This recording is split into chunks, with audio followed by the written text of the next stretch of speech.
Go.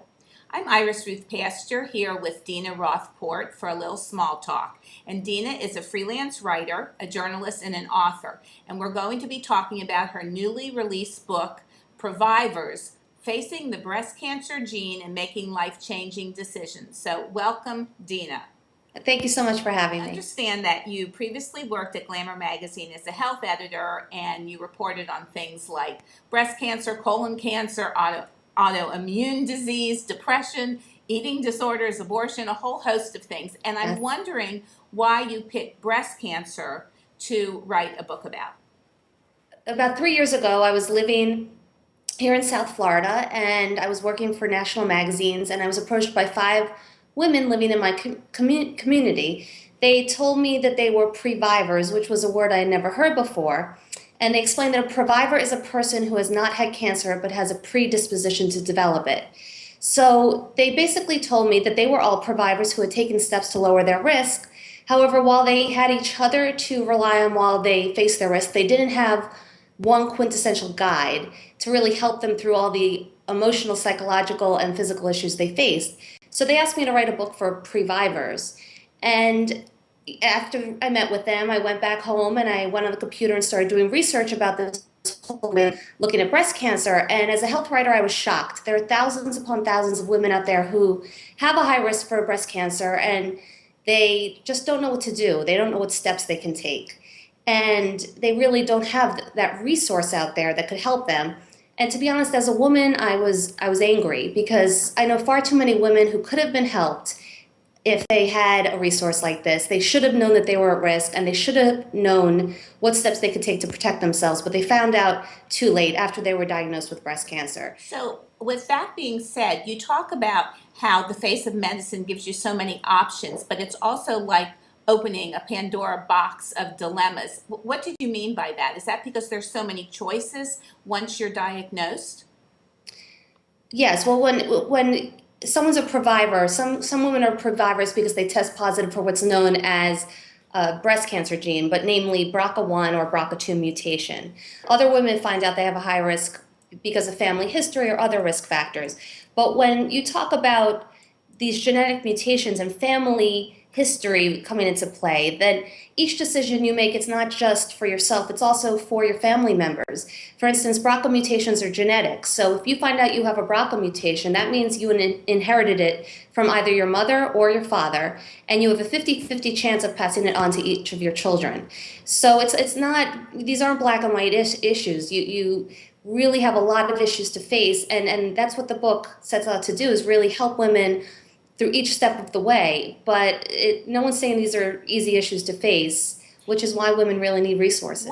A couple of things that you talk about that prompted questions in my mind is, first of all, is the BRCA gene, is it a Jewish thing? Is there a link to Jewish people being more receptive to this? Yes, absolutely.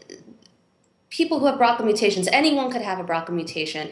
And in the general population, it's somewhere around 1 in 500 people have a BRCA mutation. And when a person has a BRCA mutation, that increases their risk of having breast cancer in their lifetime up to 87%, and ovarian cancer up to 44% in their lifetime for women. And for men, it increases their chances of prostate cancer, melanoma, and even breast cancer, which is rare in men but can still occur. Now, while it is around 1 in 500 in the general population, among Ashkenazi Jews, that rate is 1 in 40, which is why it's so crucial that we start a dialogue among our communities, because it's very prevalent and it's scary, and it afflicts far too many families in the Jewish community. I know that reconstruction is known to be very complicated, and it can be painful, but for women who opt for reconstruction, what is their overall emotional state when they're going through it and afterwards? Well, again, that's very difficult, and it's a very personal decision, and there are a lot of different issues that women will face. If they choose to undergo prophylactic mastectomy and then choose to undergo reconstruction after that, they do have a lot of options. And thankfully, in plastic surgery, it's not just about creating a breast, it's also about creating a breast that looks as natural as possible. So for instance, the 5 women in my book, they all opted, they all preserved their nipples, they were all able to achieve beautiful cosmetic outcome, as well as not 100% eliminating their risk, but eliminating their breast cancer risk as much as possible. I want to ask you one other question. What are some non-surgical options that women could consider? Yes, absolutely. In my book, Survivors, there's a lot of decisions that need to be made, and obviously prophylactic mastectomy is the one option that will most dramatically reduce your risk of breast cancer, but there are other options.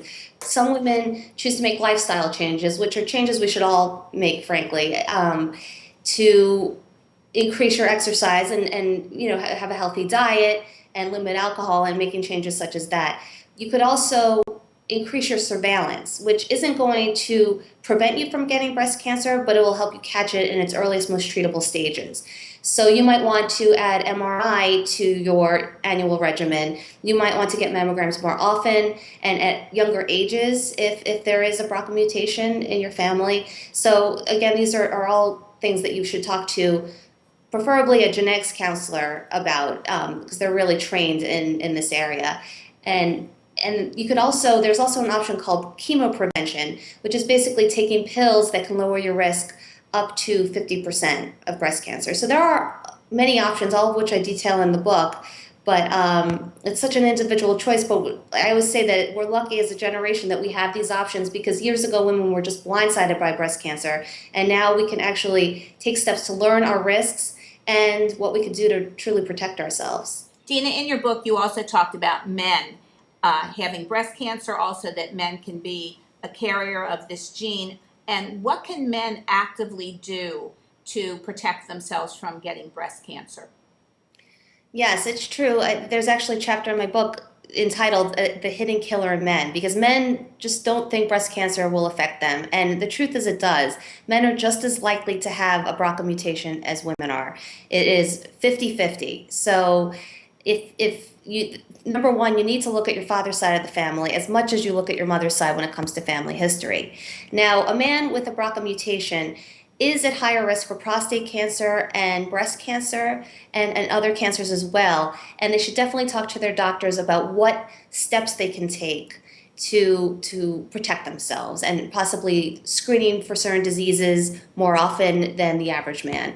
However, what's crucial is that if a man has a strong family history and thinks they might have a BRCA mutation, they should consider testing, because if they have children, even if their children are men, you don't want the BRCA mutation to get hidden within a family. One of the women in my book, her name was Lisa, and her grandfather died of breast cancer. Back then, they didn't know it was breast cancer. They just called it a tumor on his chest. And he died, and years later, her mother was put on hormone replacement therapy, because they never indicated to her doctors, never told her that she was at risk as well because of her family history. And she wound up being blindsided by breast cancer, and she died as well. And it turned out that she did have a BRCA mutation, which she inherited from her father.